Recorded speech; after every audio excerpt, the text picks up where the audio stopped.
বন্ধুরা, আজকে আমার নিচের বাচ্চাগুলোর লাঞ্চে থাকছে, দেখো এই যে ভাত করেছি।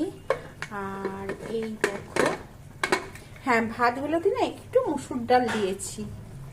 আচ্ছা, আর দেখো এই যে চিকেনের স্যুপ টাইপের করে দিয়েছি। একটু নুন, হলুদ, হালকা একটু তেল দিয়ে একদম সিদ্ধ করে দিয়েছি। তা এইটাই দেখো, অনেক মাংস আছে।